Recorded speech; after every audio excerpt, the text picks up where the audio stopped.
देखिए 10 साल हो गए और हमने देखा इस नाकारा निर्लज पार्टी को, जो अराजक आपराधी पार्टी है, किस तरह से लोगों ने झाड़ू उठाकर झाड़ू से भगाया है सफाई लाने के लिए। मुझे लगता है सुर्खियों में रहने की उनको ऐसी लत है कि वो कुछ भी कहीं पे भी कहने को तैयार हैं। ऐसी उनको क्या हड़बड़ी मच रही है। अब तक 10 साल जो आपने इतने वादे किए थे उसमें तो आपने कोई जल्दबाजी दिखाई नहीं। लोगों को रिलीफ देने के लिए, लोगों को राहत देने के लिए, साफ पानी देने के लिए, यमुना की सफाई के लिए आपने कुछ तो किया नहीं। देखिए 10 साल हो गए और हमने देखा इस नाकारा निर्लज पार्टी को, जो अराजक आपराधी पार्टी है, किस तरह से लोगों ने झाड़ू उठाकर झाड़ू से भगाया है सफाई लाने के लिए। और अब लगातार झूठ बोलने में माहिर आतिशी जी फिर से ब्लेम कर रही हैं और सवाल पूछ रही हैं नई जो नवनिर्वाचित सरकार है उससे।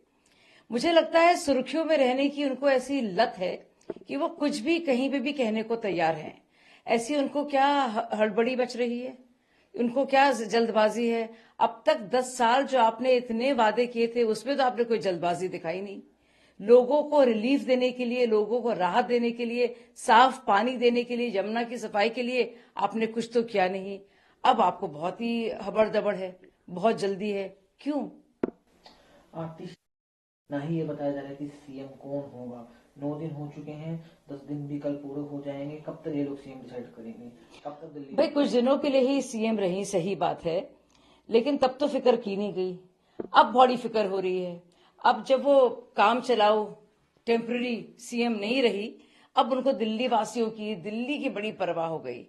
थोड़ा इत्मीनान की सांस लें आतिशी जी। रोजाना टीवी में आने की और कुछ भी कहने की जो अपनी आपकी आदत है उससे आप बचें और इतने ज्यादा फिक्रमंद ना हो। कितनी आपको फिक्र थी दिल्ली के लोगों की, कितनी आपको चिंता थी, सबने देख लिया है। दी है, ट्वीट कर मशीन्स भी लगी है वहां पे, क्या कहेंगे?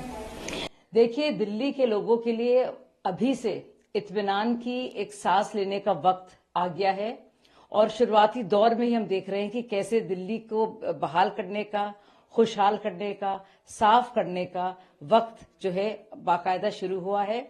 और अभी से मैं आपको जानकारी दे दूं कि हमारे एलजी जो दिल्ली के वीके सक्सेना जी हैं, उन्होंने ऑलरेडी एक 4 pronged स्ट्रैटेजी बनाई है, जिसके चलते आप सफाई का काम शुरू हो गया है। काफी बड़ा प्रोजेक्ट है, महत्वाकांक्षी जरूर है, लेकिन ऑलरेडी जो है हरकत में आ गई है, हरकत में आ गया है सारा पूरा जो प्रशासन है।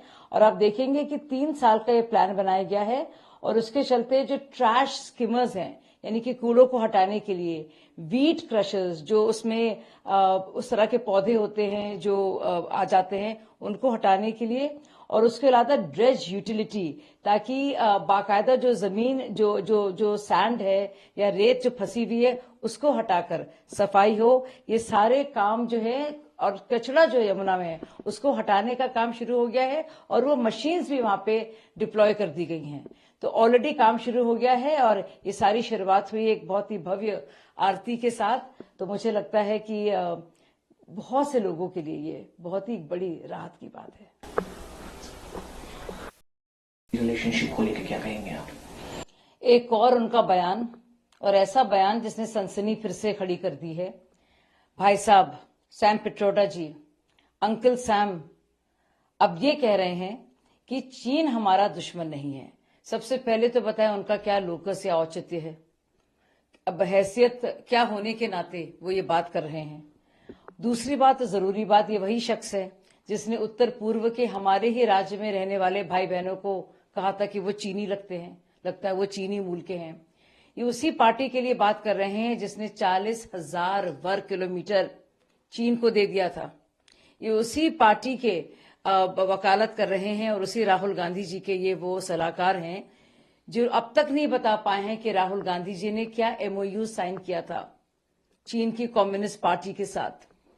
तो बहुत ढेर सारे सवाल हैं, लेकिन जो चीन उनका प्रेम बार बार जो जाग जाता है कांग्रेस का, और जो ये जुनूनी आकर्षण है दोनों के बीच में, ये जरा मुझे लगता है गहन तौर पर उनको जनता को समझाने की और देशवासियों को समझाने की जरूरत है।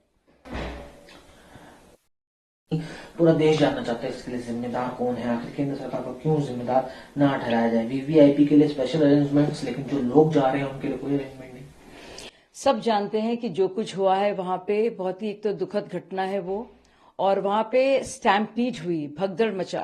प्लेटफॉर्म नंबर 14 से प्लेटफॉर्म नंबर 12 जाना चाह रहे थे कुछ यात्री, और ऐसा कुछ भी नहीं हुआ कि अनाउंसमेंट गलत हुआ है, लेकिन जाहिर सी बात है कुछ ऐसा हुआ है कि भगदड़ मची। अब भगदड़ क्यों मची, ऐसा क्यों हुआ, और क्यों 18 मासूमों की जान गई, ये जाहिर सी बात है बहुत ही अफसोस की है। और मुझे लगता नहीं है कि हर एक चीज पर सियासत करना जरूरी है और इस तरह से दोषारोपण करना जरूरी है। ये सही बात है कि विपक्ष को हमेशा सख्त सवाल उठाने चाहिए, और इस बार भी उन्होंने उठाए हैं, वो अच्छी बात है, जरूरी है, ताकि सिस्टम बेहतर काम करे। और पर सिस्टम तभी बेहतर काम करेगा जब इसमें आप राजनीति और धर्म हटा देंगे, क्योंकि ये हादसा हुआ है न्यू दिल्ली में, ये प्रयागराज में नहीं हुआ है। तो बार बार ये कहकर ताकि आप इसको एक धार्मिक रंग दें और या सियासी रंग दें, ये जरूरी नहीं है। हम भी वही चाहते हैं जो तेजस्वी जी चाहते हैं।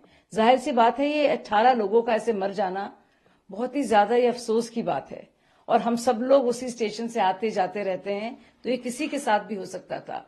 लेकिन भगदड़ की क्या वजह है, एक बहुत ही हाई लेवल 2 मेंबर्स की टीम ऑलरेडी बन गई है, और पूरा राहत कार्य फौरन शुरू हो गया है, और कई सारे जो लोग घायल हुए हैं अस्पताल में, उनका इलाज भी चल रहा है।